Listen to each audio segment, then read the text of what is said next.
Purihin po ang ating Panginoon sa oras na ito, mga kaibigan. Salamat sa Diyos sa kanyang gabay, patnubay sa atin sa araw na ito. At hanggang ngayon po, mga kaibigan, ay talagang marami pang nagkakantahan sa paligid. Sana naman po ay hindi tayo i-copyright. Talagang buong maghapon po ay iba-iba ang mga ingay, kaya ayan, inabot na naman po tayo ng gabi. Purihin ang ating Diyos sa ating mga buhay, mga kapatid, mga kaibigan, mga kababayan ko, dahil natapos po ang isang buong maghapon na sobrang mainit.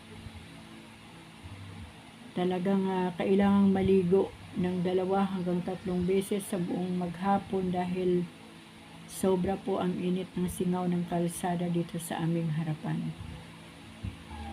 Kaya mga kaibigan, kahit anuman po, gaano man kainit ang panahon, gaano man kaingay ang paligid, ipaglalaban pa rin po natin ang pagbabasa ng salita ng ating Diyos. Ano po?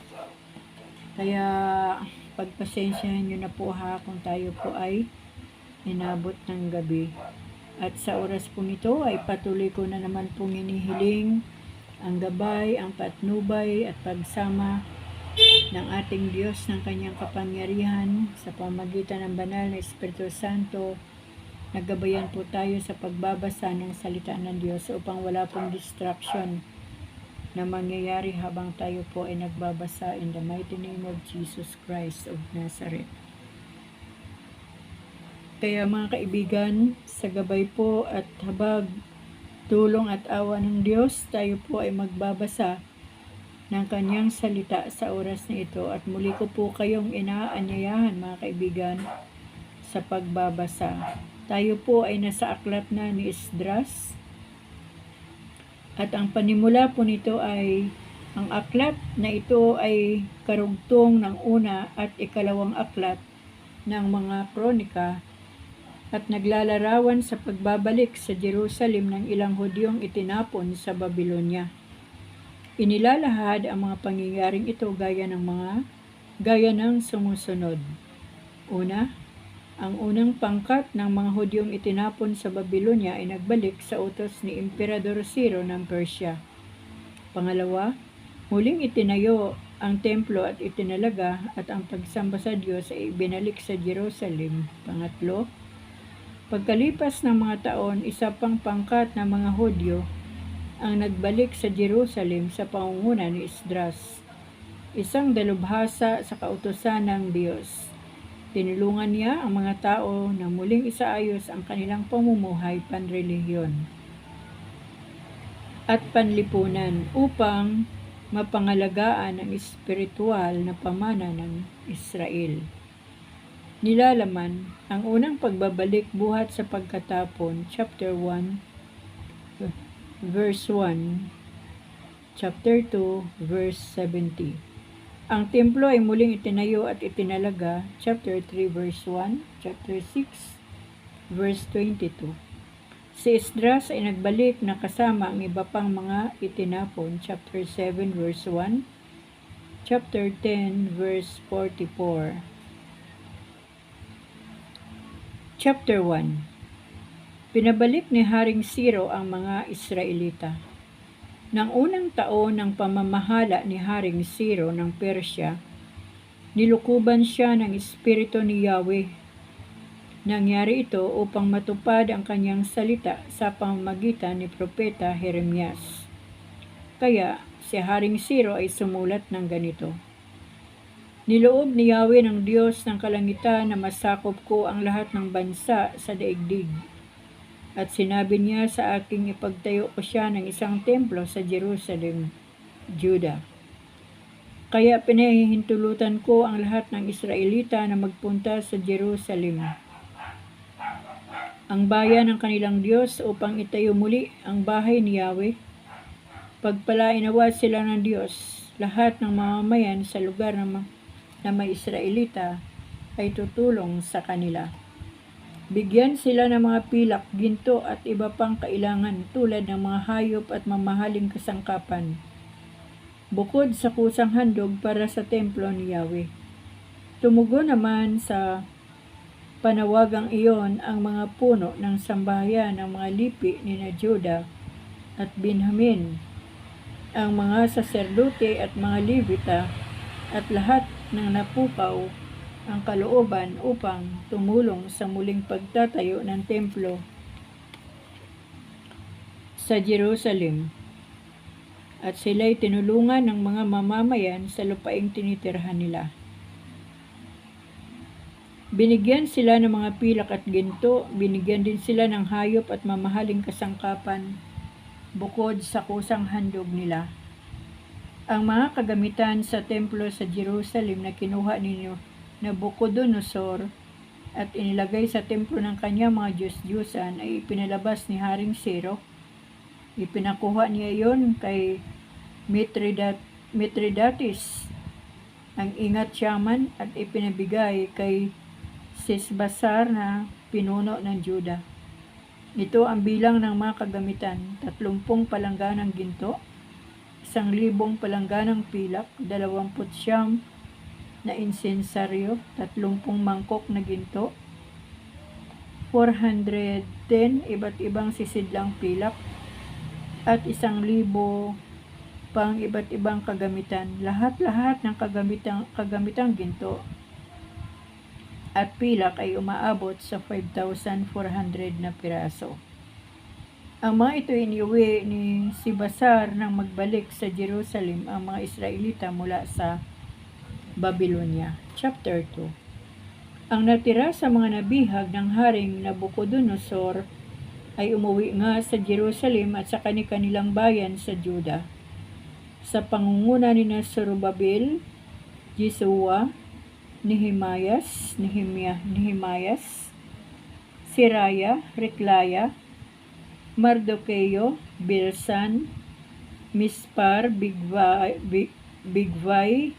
Rehum at Baana. Ito ang talaan ng mga Israelitang nakauwi. Sa angka ni Paros ay 2,172.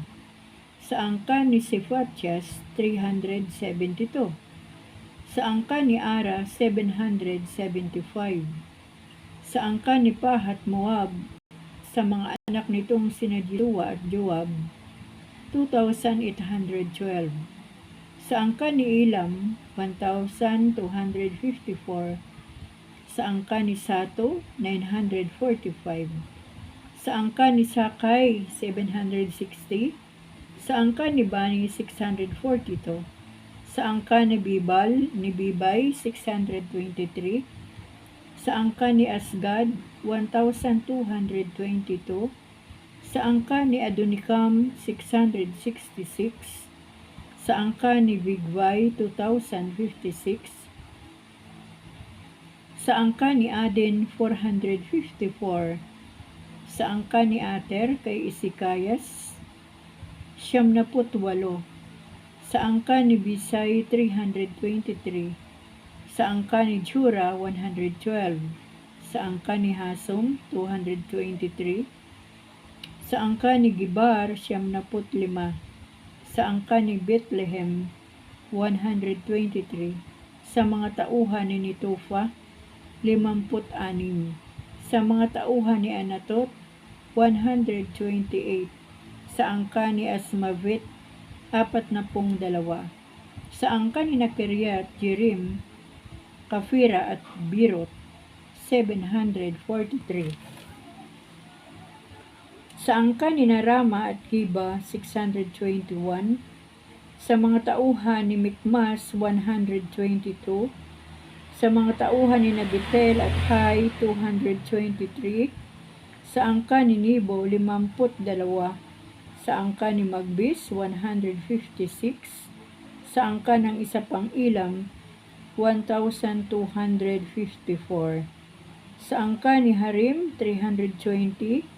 Sa angka ni na Ludhadid at Uno, 725. Sa angka ni Jericho, 345. Sa angka ni Sinaa, 3,630. Ito naman ang bilang ng mga saserdote sa angka ni Jedaya sa sambahayan ni Jesua. 973. Sa angka ni Immer, 1,052. Sa angka ni Pasor, 1,247. Sa angka ni Harim, 1,017. Ito naman ang bilang ng mga Levita sa angka ni na Yesowa at Kadmiel na mga anak ni Hodavias ay 74.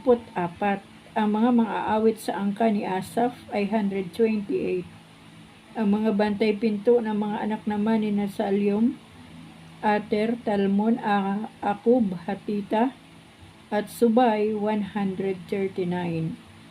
Ang mga nakawing katulong sa templo ay ang mga angka ni Nazeha, Hasofa, Tabaot, Keros, Siaha, Padon, Libana, Hagaba, Akub, Hagab, Salmay, Hanan, Gidel, Gahar, Yaya, Risen, Nikuda, Gazam, Usa, Pasya, Bisay, Asina, Mionim, Nifusim, Bakbuk, Hakufa, Harhur, Baslot, Mihida, Harsa, Barkus, Sisara, Tema, Nisya at Hatifa.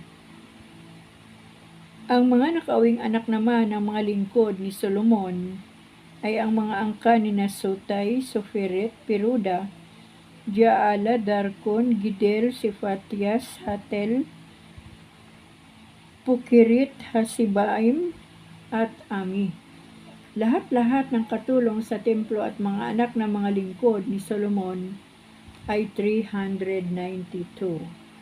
May mga nakauwi mula sa Telmela, Telharsa, Kirub, Adan, at Emer, ngunit di matunton ang kanilang mga ninuno, kaya di matiyak kung sila'y Israelita o hindi. Sila'y mula sa angka ni Nadilaya, Tobias, at Nikuda. Lahat-lahat ay 652. Ito naman kasama nilang mga saserdote, ang angka ni Nahubay, Hakuz, at Barsilai. Si Barsilai ang nakapangasawa ng isa sa mga anak ni Barsilai na taga-Galaad at dito isinunod ang kanyang pangalan. Ang pangalan nila'y wala sa talaan ng mga saserdote kaya hindi sila ibinilang na mga saserdote, bagkus ay itinuring na di karapat-dapat. Sinabi sa kanila ng gobernador na ang mga ito'y di maaring kumain ng kabanal-banalang pagkain hanggang hindi na isasanggunin ng isa sa mga saserdote sa pamagitan ng Urim at Tumim. Lahat-lahat na nakauwi mula sa pagkabihag ay 42,360. Hindi pa kabilang dito ang mga 7,337 alila at ang 200 na mang-aawit. Ang kanilang kabayo ay may 736 at 245 ang mula. Ang kamilyo ay 435 at 6,720 ang asno. Marami sa mga puno ng sambahayan ang naghandog ng kusang loob sa bahay ni Yahweh para sa muling pagtatayo ng templo sa Jerusalem. Bawat isa ay nagbigay ayon sa kanyang kakayahan. Lahat-lahat ng handog nila ay 1,030 librang ginto at 5,740 librang pilak at 100 kasuutan ng mga saserdote. Ang mga saserdote, mga Levita at ibang karaniwang mamamayan ay sa Jerusalem at sa paligid nito tumira. Ang mga mang-aawit, mga bantay pinto at ang mga katulong sa templo ay sa kani-kanilang dako. Ang karamihan sa mga Israelita ay kani-kanilang bayan. Chapter 3. Lumipas ang 7 buwan, ang mga Israelita ay panatag na noon sa kani-kanilang bayan. Kaya nagtipon-tipon sila sa Jerusalem upang magtayo ng altar na sunugan ng handog ayon sa tagubilin ni Moises. Sila ay pinangunahan ni Jesua na anak ni Jesadak ng mga saserdote at ni Zerubbabel na anak ni Shealtiel at mga tauhan nito. Inuna nilang itayo ang altar dahil sa takot sa mga taong naninirahan sa kanilang paligid. Umaga't hapon ay nagsusunog sila roon ng handog. Ginanap nila ang pista ng mga kubol at naghandog araw-araw ayon sa kautusan. Mayroon pa silang kusang handog bukod sa pagsusunog ng handog araw-araw. Sa handog kung bagong buwan at lahat ng pistang itinakda ni Yahweh. Buhat sa unang araw ng 7 buwan, bagamat hindi pa natatayo uli ang templo ay nagsunog na sila ng handog kay Yahweh.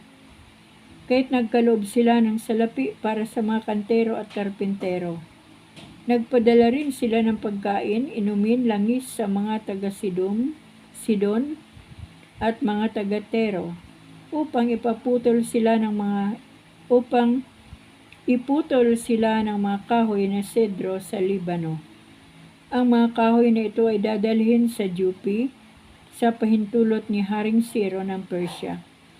Nang 2 buwan ng 2 taon mula nang makabalik sila sa Jerusalem, pinangunahan ni Zerubbabel na anak ni Shealtiel at ni Jesua na anak ni Josadak ang pagtatayo ng templo. Katulong nila ang mga saserdote, Levita at lahat ng nakabalik sa Jerusalem. Mula sa pagkabihag ang mga Levitang mula sa 24 na taong gulang pataas ang hinirang nila upang mga siwa sa pagpapagawa. Kaya ang pagpapagawa sa templo ay naatang sa balikat ni Jesua, Gadmiel, Hinadad, sa kanilang mga angkan, sa mga Levita at sa mga tauhan nila. Nang mailagay na ang pundasyon ng templo, ang mga saserdote nagbihis ng hustong kagayakan. Hinipa nila ang kanilang mga trompeta bilang pagpupuri kay Yahweh habang tumutugtog ng pumpyang ang mga Levitang anak ni Asaph. Ito'y ginawa nila bilang pag-alinsunod sa tagubilin ni Haring David. Ang bayan naman ay buong lakas na umawit ng papuri at pasasalamat sa Diyos. Ito ang kanilang awit. Purihin si Yahweh dahil sa kanyang kabutihan. Ang kagandahang loob niya ay magpakailanman.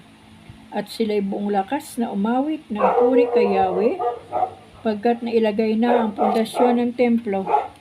Ngunit, ang marami sa saserdote, Levita, puno ng sambayan at matatandang nakakita sa unang templo ni Yahweh ay napatagoy. Ang karamihay sumisigaw sa galak, ano pat di magkamayaw.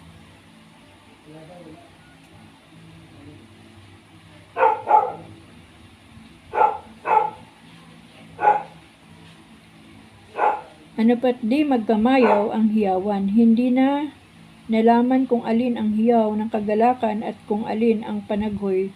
Dinig na dinig sa malayo ang kanilang hiyawan. Chapter 4. Hinadlangan ang maling pagtatayo ng templo.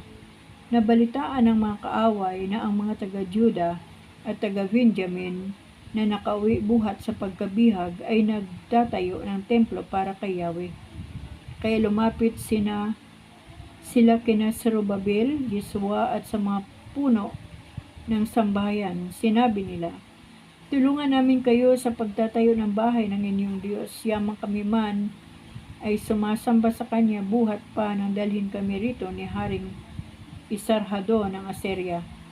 Ngunit sinabi sa kanila ni Zerubbabel, Jesua at ng mga puno ng sambahayan, huwag ninyo kaming pakialaman sa pagtatayo ng bahay ng aming Diyos. Kaya naming itayo ang templong ito para kay Yahweh ayon sa utos sa amin ni Haring Ciro ng Persia. Dahil dito, sinikap nilang sirain ang loob ng mga taga-Juda at Benjamin upang matigil ang pagtatayo ng templo. Sumuhol sila ng mga taong magpapayo sa mga Israelita na huwag nang ituloy ang templong ginagawa nila. Ginawa nila ito sa buong panahon ng pamamahala ng Haring Ciro. hanggang sa paghahari ng Haring Dario. Hinadlangan ang pagtatayong muli ng Jerusalem. At nang si Asuero na ang maging hari, ipinagharap nila ng sakdal ang mga taga-Juda at Benjamin. Nang panahon naman ni Haring Artaherjes, isinakdal sila ni Bislam, Mithridates, Tabil at ng iba pang kasama nila. Wikang Arameo ang ginamit nila sa pagsulat ng nasabing sakdal. Si Rehum na pinuno at ang kalihim na si Simsai ay sumulat pa ng ganito laban sa Jerusalem at ipinadala kay Artaherjes. Mula sa mataas na pinunong si Rehum, sa kalihim ni Simsai, sa kanilang mga kasama, mga hukom, mga komisyonado, mga tagapamahala, pinakapuno, mga taga-Persya, mga tauhan ni Eric, mga taga-Babylonia, mga tauhan ng Susa, o mga taga-Ilam, at iba pang mga taong ipinatapo ng makapangyarihan at kilalang si Asnapar sa Samaria at sa iba pang lalawigan sa dakong ito ng Euphrates. Bumabati po kami sa inyo, mahal na Haring Artaherjes. Buong galang po namin ipinagbibigay alam sa inyo na nasa Jerusalem na ang mga Hudyong pinaalis ninyo riyan. Ngayon po ay itinatayo nila uli ang mapaghimagsik at makasalanang lungsod ng Jerusalem. Inaayos na nila ang mga pundasyon at malapit ng mayari ang mga pader. Dapat malaman ng mahal na hari na kapag mayari ng lungsod at napaligiran na ng pader, hindi na sila magbabayad ng anumang buwis. Ito'y makapipinsala sa kaharian, yamang ang ikinabubuhay namin ng galing sa kaharian. Marapat lamang na ipagmalasakit namin kayo para hindi na umabot sa pangyayaring kayo'y malapastangan nila. Iyan po ang dahilan ng pagsulat namin, mahal na hari. Saliksikin po ninyo ang aklat, kasaysayan ng inyong mga magulang at makikita ninyong buhat sa simula. Ang lungsod na ito ay talagang mapaghimagsik at sakit ng ulo ng mga haring nauna sa inyo. At iyan po ang dahilan kaya ito'y winasak ng gusto. Ipinagbibigay alam din namin sa mahal na hari na sa sandaling maayos uli ang lungsod na ito, mawawala na kayo ng kapangyarihan sa lalawigang ito sa kabila ng Euphrates. Ito naman ang sagot ng hari, Gobernador Rehum, kalihim Simsai. At lahat ng kasama ninyo sa Samaria at sa lalawigan sa kabila ng Euphrates, tanggapin ninyo ang aking pagbati. Maliwanag na binasa sa akin ang inyong sulat. Pagkatapos, ipinasiyasat ko itong mabuti at nalaman kong sa simula pa'y talagang mapaghimagsik na ang lungsod na iyon. Nalaman ko ring nasakop sila ng iba't ibang hari ng pawang makapangyarihan. At ang lungsod na iyon ay nagbayad sa kanila ng lahat ng uri ng buwis. Kaya ipatigil mo ang pag-aayos ng Jerusalem hanggang wala akong iniutos na iba para sa lungsod na iyon. Pigilin ninyo sila agad bago makalikha ng pinsala sa kaharian. Nang ang sulat ng Haring Artaherjes ay mabasa ni Rehum, Simsai at mga kasama, nagmamadali silang pumunta sa Jerusalem at sa pilitan nilang pinigil ang mga Hudyo sa pag-aayos ng Jerusalem.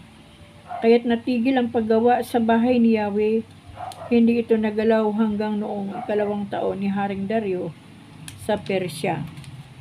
Chapter 5.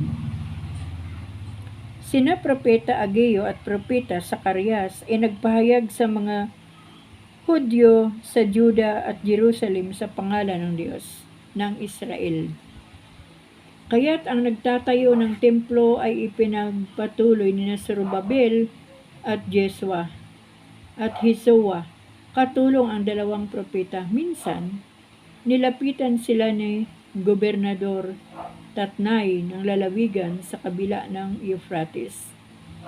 Kasama si Sitar-Boznai at ang iba pa. Sino nagpahintulot sa inyo na gawin ang templong ito at sino ang nagpapagawa nito? Tanong nila. Ngunit ang matatanda ay di nilayuan ng Diyos, kaya't hindi sila napigil sa pagtatayo ng templo hanggang hindi ito pinagpapasyahan ni Haring Dario. Kaya si Gobernador Tatnai at si Sitar-Boznai at ang kanilang mga kagawad ay nagpadala ng sulat kay Haring Dario. Ito ang nilalaman ng sulat. Sa mahal na Haring Dario, sumainyo ang kapayapaan.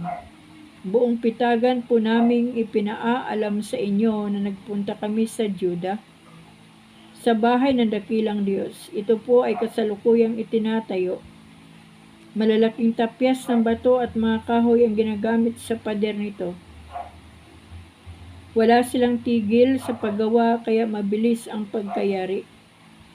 Itinanong namin sa kanilang matatanda kung sino ang nag-utos sa kanilang gawin yaon at kung sino-sino ang nangasiwa sa paggawa. Itinala po namin ang lahat upang ipagbigay alam sa inyo, kamahalan. Ito po ang sagot nila, mga alipin kami ng Diyos ng langit at lupa. Muli naming itinatayo ang templong ito na ipinagawa ng mga hari ng Israel. Mahabang panahon na ang nakalilipas. Ang Diyos ng kalangitan ay napuot sa aming mga magulang, kaya't sila'y ipinabihag niya kay Haring Nabucodonosor ng Babylonia. Winasak niya ang templo at binihag ang mga Israelita, ngunit noong unang taon ng pamamahala ng Haring Ciro ng Persya, naglagda siya ng isang utos na maaari na naming itayo uli ang templong ito. At lahat ng ginto't pilak na kasangkapang kinuha ni Nabucodonosor sa templo sa Jerusalem at dinala sa templo sa Babylonia ay pinakuha ni Haring Ciro kay Gobernador Sisbasar. Sinabi ng hari na ang mga kasangkapang iyon ay dalhin sa templo sa Jerusalem at bayaang itayo uli sa dating lugar ang bahay ng Diyos. Si Sisbasar ay nagpunta nga sa Jerusalem at inilagay ang pundasyon sa bahay ng Diyos na hanggang ngayon hindi pa nangyayari. Kaya nga,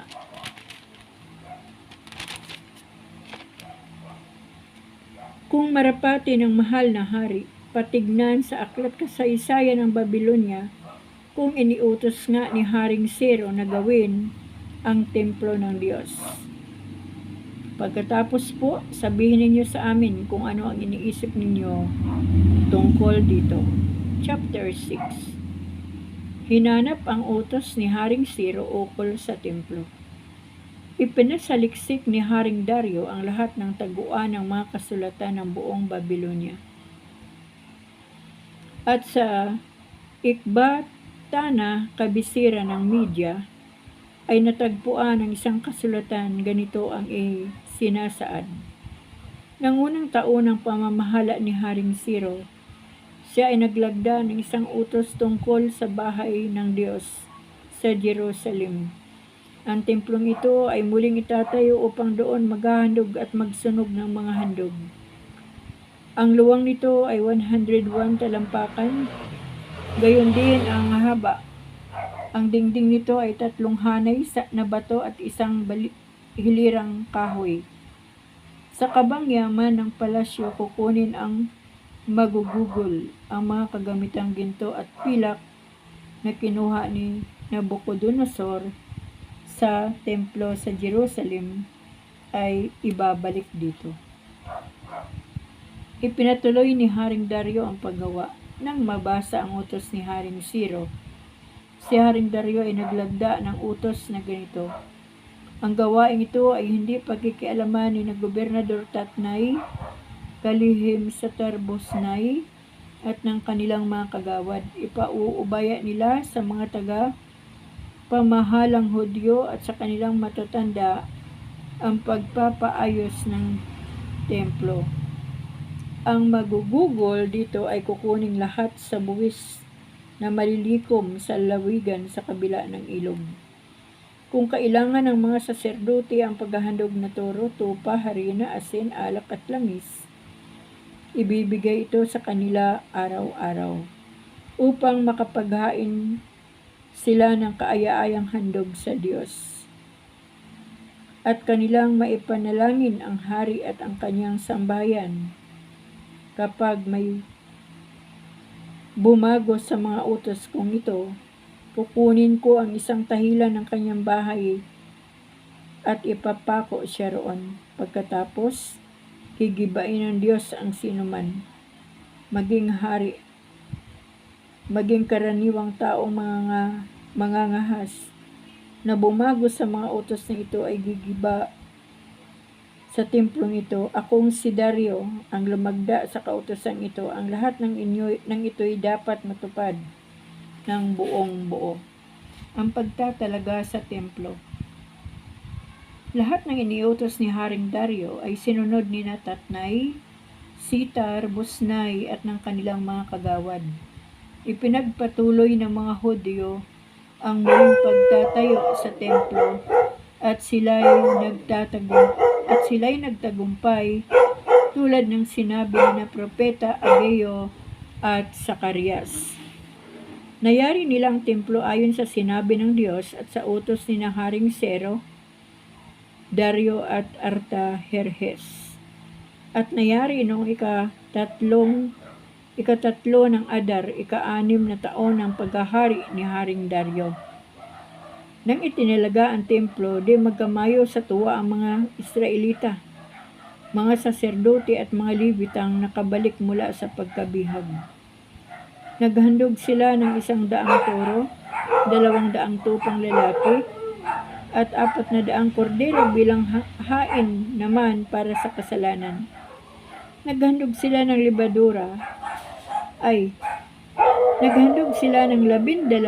kambing na lalaki, isa sa bawat lipi ng Israel. Ipinagpangkat-pangkat nila ang mga saserdote at mga Levita. Sila'y binigyan ng kanilang gawain at araw ng panunungkulan sa templo ayon sa kautusan ni Moises. Ang Paskwa. At ang ika-4 na unang buwan, ipinagdiwang ng mga nakabalik mula sa pagkabihag ang Paskwa. Nakapaglinis na noon ang mga Levita, kaya sila ang nagpatay sa kordirong pangpaskwa para sa mga nakabalik, sa mga saserdote at sa mga kapwa nila Levita. Ito'y pinagsalo-saluhan nila pati ng mga Israelitang lumayo na sa pagsamba sa Diyos-Diyosan at nakisama na sa kanila sa pagsamba kay Yahweh. Buong galak din nilang ipinagdiwang ang 7 araw ng pista ng tinapay na walang libadura. Hindi magkamayaw ang kanilang katuwaan pagkat niloob ni Yahweh na sila'y tulungan ng hari ng Assyria sa pagtatayo ng templo. Ituloy na natin mga kaibigan sa chapter 7 ha. Ang pagdating ni Esdras sa Jerusalem. Chapter 7. Pagkalipas ng mga araw sa panahon ng pamamahala ni Haring Artaherjes ng Persia, dumating mula sa Babylonia ang isang lalaking nangangalang Esdras. Siya ay anak ni Sikaya at apo ni Asarias. Si Asarias ay anak naman ni Hilcias na anak ni Salyom. Si Salyom ay anak ni Sadok at apo ni Ahitub. Si Ahitub ay anak ni Amarias at apo ni Asarias na anak ni Mirayot. Si Mirayot ay anak ni Seraya at apo ni Uzi na anak ni Buki. Si Buki ay anak ni Abisue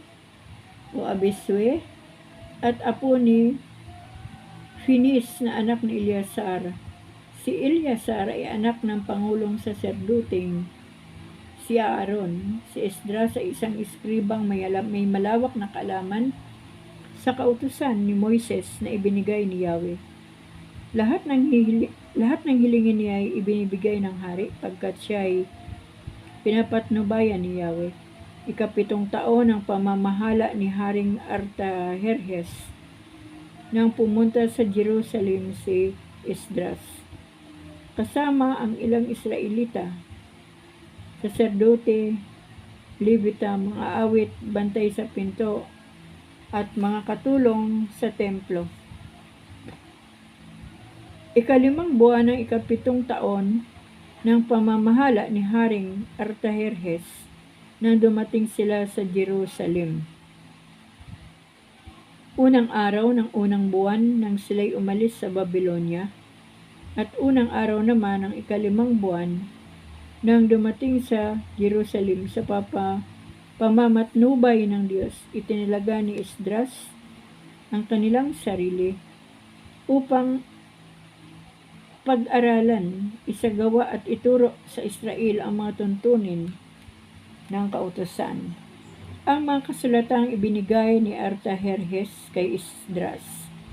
Ganito ang isinaad ng sulat na ibinigay ni Haring Artajerjes kay Esdras. Buhat kay Artajerjes ang pinakamakapangyarihang hari, kay Esdras ang saserdote ng Diyos at dalubhasa sa kautusan. Inilalagda ko ang pahintulot na maaring sumama sa iyo sa Jerusalem ang sinumang Israelita, saserdote, Levita na ibig sumama sa iyo. Ikaw ay hinihirang ko at ng 7 kong tagapayo upang tignan ang kalagayan ng Juda at Jerusalem batay sa kautusan ng iyong Diyos. Dalhin mo tuloy ang pilak at gintong ipinangako namin ng aking mga kasama. Ito'y handog nila sa Diyos na pumili sa Jerusalem upang maging tirahan niya. Dadalhin mo rin ang pilak at gintong handog ng mga Babylonia, ang kusang handog ng mga Israelita at ng mga saserdote para sa bahay ng Diyos sa Jerusalem. Ito ngayon ang ibibili mo ng toro, tupa, kordero, handog na pagkain at handog na inumin na iyong ihahain sa altar. Sa bahay ng Diyos, ang pirang lalabis ay maaari ninyong iukol sa anumang mapagkakaisahan ninyo na makalulugod sa Diyos. Dalhin mo rin ang mga kasangkapang ibinigay sa inyo para sa paglilingkod sa templo. Kung may makikita kang anumang kulang sa templo, kunin mo at anuman iyon ay babayaran mula sa kabangyaman ng kaharian. Sa lahat naman ng ingat-yaman sa lalawigan sa kabila ng ilog Euphrates, iniutos kong ibigay na lahat ang hihingin sa inyo ni Esdras, ang saserdote ng Diyos at eskriba ng kautusan. Bigyan ninyo siya hanggang 100 talentong pilak, 100 takal na harina, tig-100 takal na alak at langis, at lahat ng asin ng kailangan niya. Lahat ng utos ng Diyos na kaya Diyos ng kalangitan ay susundin ninyo ng buong buo upang hindi siya mapuot sa atin. Huwag ninyong kukunan ng buwis ang mga saserdote, Levita, mga aawit, bantay sa pinto, katulong sa templo, o sino mang katulong sa bahay ng Diyos. At ikaw, Esdras, yamang pinagkalooban ka ng kaalaman, pumili ka ng mga taong may malawak na kaalaman at sila ang itatalaga mong mga hukom at tagapamahala sa lalawigan sa kabila ng Euphrates, upang maturuan ninyo ang mga walang nalalaman sa kautusan. Sino mang hindi sumunod sa utos ng inyong Diyos at ng hari ay lalapatan ng alinman sa mga parusang ito, kamatayan, pagkatapon, pagsamsam sa ari-arian o pagkabilanggo. Pinuri ni Esdras si Yahweh. Sumagot si Esdras, purihin si Yahweh ang Diyos ng ating mga magulang na pumukaw sa kalooban ng hari upang pagandahin ang bahay ng Diyos sa Jerusalem. Tinulungan ako ni Yahweh at ako'y nakalugda ng hari, ng kanyang mga tagapayo at ng lahat ng matataas na pinuno ng kaharian. Dahil dito ay lumakas ang aking loob at nahimo ko ang mga pangunahin ng Israel na magbalik na kasama ko. Purihin po ang ating Diyos, mga kaibigan. Ayan, medyo May nakita po kayo, yung aking apo, hindi niya po alam na ako'y nagbabasa ng salita ng ating Diyos. Kaya kinakausap niya ako, hindi ako kumikibo, ano po. Pero purihin ang ating Panginoon, mga kaibigan. Alam niyo po, no, ang ganda po nitong kwento ng Esdras kasi nagbalik po ang mga Israelita at tumulong para gawing muli ang templo ni Yahweh. At napaka ganda po ng ginawa ng Diyos dahil kahit ano pong mga balakid para hindi matuloy ang pagpapagawa ng templo ng ating Panginoon ay wala pong nagawa dahil po sinamahan ng Diyos ang kanyang mga pinili na mga tao upang magtayo muli ng kanyang templo. At sa panahon pong ito ay wala po tayong nakikitang templo ng ating Panginoon na gaya po ng ginawa ng mga Israelita mula po sa buhay ni Solomon, ni Haring Solomon. Dahil ang atin pong nakasanayan ngayon ay ang atin pong mga churches, ano po, yung mga simbahan, mga local churches natin na kung saan tayo ma-attend. Yung mga wala pa pong mga local churches, minsan ay naroon sa mga cinema o mga sinihan, ano po. Kaya malayong malayo na po ang takbo ng sitwasyon ngayon kung ikumpara natin o ihahambing natin sa nagdaang panahon sa buhay ng mga Israelita, no, mga kaibigan. At yung mga ugali po ng mga hindi natutuwa sa paggawa ng templo ni Yahweh ay hindi rin po sila nagtagumpay. At naalala ko po nung araw yung aming local church na pinangarap lang talaga ng aming mga pastor at pinangarap na rin namin ng mga miyembro na sana makabili rin kami ng lupa sa area na yon na kung saan ay naroon yung school naman, elementary school, na doon po naman kami nagtitipon-tipon para sambahin si Yahweh. At yun po ay bunga ng panalangin namin sa Diyos. Talaga pong lahat ng mga intercessor ay nagkaisa. Lahat po ay, ano bang tawag doon? Ako man po ay hinulugan ko rin yung 4 square meter yata. Na kumbaga ay talagang bawat miyembro, bawat workers ay nagbigay po ng pera dahil hulugan po yung bahay na ay lupa na yon na talagang binigay din po ng Panginoon ang lupa na iyon, napakalaki po. Ay sama-sama din po kami na nanalangin sa Diyos at lahat po nung nangako na uhulugan yung kinaya. Ako po ay 4 square meter lang yata yung aking kinaya ng panahon na yon. At yun po, nabuo po yung building. Napakaganda po na church. At hanggang ngayon po ay ginagamit at nagkaroon na po ng mga satellite churches po. Yung main church po na aming sinimulan. Kaya mga kaibigan, sa buhay man natin, kapag meron po tayong magandang hinahangad o gustong gawin sa buhay na naaayon sa kalooban ng ating Diyos, kahit ano pa po ang panira o hadlang ng mga tao na hindi natutuwa sa ating ginagawa, huwag po nating pansinin. Magpatuloy lang po tayo basta't alam natin na ito'y kalooban ng Diyos o niloob ng Diyos. Ang Diyos po ay sasamahan tayo hanggang sa maganap po yung ating pangarap, kung ano man yung nais nating i-build sa ating mga buhay, ano po.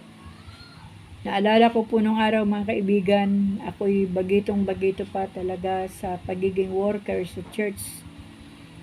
Ito ay nangyari ng mga 2000 na po ito eh. Mga 2003, 2002. Meron pong mga nagpa-open sa akin ng Bible study.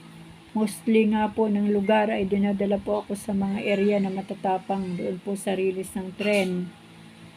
At 7 pamilya po ang nagsabi na gusto nila na ako ang magturo ng Bible study sa kanila. Ngunit yung isa po na leader sa church, talagang leader po sa church, ay sinabihan po ako na hindi mo kaya yan. Baka sa simula lang kaya mo. Mag-ingat ka sa pagtanggap ng mga tao na nagpapa-open ng Bible study. Ako naman po ay kapag inaalok po ako na may nagpapa-open, yun po ay alam ng aming leader sa church. At sinasabi ko naman sa nagpapa-open na parang hindi ko yata kaya kasi baguhan pa lang ako na worker, kaya yung iba na lang yung meron na talagang experience sa Bible study, ngunit yung mga taong yun ay ayaw nila sa iba, kaya talagang ako ang kanilang pinili. Hindi ko rin po alam kung bakit. Tapos meron lang po akong buddy na isang intercessor, isang kapatid kay Kristo.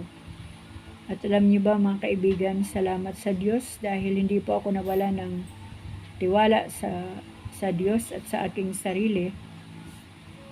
Pinagpatuloy ko pa rin kahit diniscourage po ako ng isang mataas na leader sa church. At purihin po ang Panginoon. Marami pong nangyari na sa simula ay pangit dahil napakahirap po talaga magdala ng salita ng Diyos sa lugar na naroon po yung mga nag-iinuman, naroon po yung mga naghahabulan, nagsasaksakan. Pero ako po ang pinadala ng Diyos doon dahil galing po ako sa buhay na matatapang, galing po ako sa pamilya na matatapang. Kaya po pala doon ko po naunawaan yung kaya pala iminulat ako ng Diyos sa pagiging matapang. Kasi darating at darating pala yung panahon sa future na ako rin ang dadalhin ng Diyos doon sa mga matatapang. Magpapatotoo lang ako sandali mga kaibigan. Alam niyo po ba, yung isa ko pong binabible studyhan dito po sa release ng tren, nagsaksakan po sila nung kanyang kapitbahay. At talaga pong dinampot ng mga pulis ng Kabuyaw yung nanaksak, at yung sinaksak naman ay nagdemanda. So andoon na po yung demanda sa piskal at yung unang araw po ng kanilang hearing, nagkaroon na po ng mga arraignment, lahat-lahat. So unang hearing po nila ay pumunta po ako kasi ang nakakulong yung nanaksak, ayun po yung tinuturuan ko ng salita ng Diyos na matigas talaga ang ulo. So hanggang sa dumating po sa punto na nakakatuwa talaga yung mga kaibigan. Alam niyo po no, pumunta po kami sa Kabuyaw ng aking kasister, intercessor na siyang taga-intercede sa aking likuran. Ang pera ko po ay 20 pesos. Mura pa naman po yung pamasay from Calamba to Kabuyaw. At hindi ko na po talaga alam kung ano na po ang damdamin ko ng oras na iyon. Basta ang nangyari po, kinausap ko po yung complainant at sinabihan ko, pero bago man po ako lumapit sa kanya ay nanalangin po talaga ako sa Panginoon na bigyan ako ng Lord ng wisdom, knowledge, understanding kung paano ko po kakausapin ng heart to heart yung complainant. At nung tinignan ko naman sa kulungan yung asawa, yung lalaki na nakakulong na nanaksak na tinuturuan ko ng salita ng Diyos, sabi ko sa kanya, pack up ka na ng gamit mo at uwi na tayo. Yun lang po ang aking nasabi. Tapos kinausap ko po yung complainant, mga kapatid. Hanggang sa dumating po yung piskal, hindi ko na po talaga naunawaan ang nangyayari ng oras na yon dahil napirmahan po ng piskal yung tawag dito, yung papilis na pinapawalang sala yung nanaksak. At nagulat po yung complainant dahil sabi ko sa Panginoon, Lord, itong nanaksak at saka sinaksak, Panginoon, dalhin mo ito sa iyong paanan. Gamitin mo ang aking buhay para makaranas sila ng tunay na pagsisisi at pagkakilala sa iyo. Matindi po na labanan sa prayer. So, sa madalit salita, para matapos po yung ating kwento, inuwi ko po sila pare-pareho. Sabay-sabay po kaming umuwi. Nailabas ko ng araw na yon ang nakakulong. Kasabay din kami sa sasakyan ng complainant at hindi ko po sila iniwan. Sinamahan ko po sila hanggang sa bahay nila at talagang pinagbati ko ng maayos sa tulong ng banal na Espiritu Santo na siyang nagtuturo sa akin kung anong aking sasabihin. At purihin ang Diyos, mga kaibigan, hanggang sa nawala na po ang mga kabahayan dito po sa release ng tren dahil nga po sa proyekto ng gobyerno, pinahiwalay po sila ng Panginoon ng tawag dito ng tirahan. Yung isa po, yung nanaksak ay nandoon sa pabahay ng gobyerno at ang sinaksak ay nandito po sa isang malaking subdivision. So, ganun lang po, pero sa awa ng Diyos po ay nakarinig po sila ng salita ng Diyos. At alam ko po na hanggang sa panahon ito ay naroon na po ang Panginoon sa kanilang mga buhay. Kaya mga kaibigan, kung tayo po ay dinidiscourage ng mga tao sa mga bagay na niloob ng Diyos o kalooban ng Diyos na ating gagawin, huwag po tayong pa-discourage. Patuloy po tayong magipag-usap sa Panginoon dahil ang Diyos po ay sasamahan tayo hanggang sa magtagumpay, hanggang sa matapos po yung nais natin gawin. Basta sa Diyos lang po tayo umasa, wag po sa ating sariling kakayahan, wag po sa sarili nating kalooban, kundi laging ang Diyos po ang una at papurihan. Dahil siya po ang lahat-lahat na nagbibigay ng mga tapang lakas ng loob sa atin para maipagpatuloy natin ang ating mga ginagawa. So, yun mga kaibigan, nawa po ay naunawaan na naman natin ang salita ng Diyos sa gabing ito. At sabi ko nga, wag lang yung basahin natin, kundi isagawa natin, isapamuhay natin, sundin natin ang tuntunin o ang salita ng ating Panginoon. Kaya muli mga kaibigan, hanggang dito na lang po. Tayo po ay nagpapasalamat sa ating Panginoon at muli po ay binabalik natin sa Kanya ang lahat ng papuri, ang lahat ng pasasalamat, ang lahat ng karangalan at ang lahat ng katagumpayan sa gabing ito sa ating pagkabasa ng Kanyang salita. Maraming salamat din sa inyong lahat mga kaibigan ko. Salamat po sa mga nakikinig at makikinig pa. Pagpalain po tayong lahat ng ating Panginoon. Amen.